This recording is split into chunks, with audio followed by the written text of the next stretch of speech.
Ang mabuting balita ng Panginoon ayon kay San Mateo, chapter 16, verse 13 to 19. Noong panahong iyon, dumating si Jesus sa lupain ng Cesarea ng Pilipos.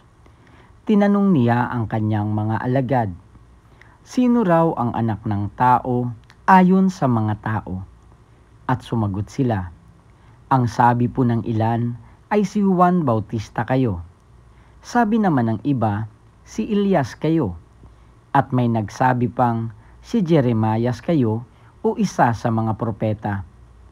Kayo naman, ano ang sabi ninyo? Sino ako? Tanong niya sa kanila.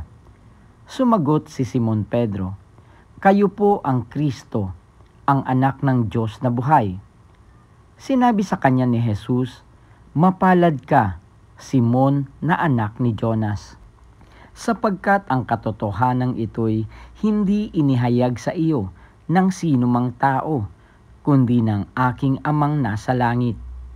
At sinasabi ko naman sa iyo, ikaw ay Pedro, at sa ibabaw ng batong ito ay itatayo ko ang aking simbahan, at hindi makapananaig sa kanya kahit ang kapangyarihan ng kamatayan.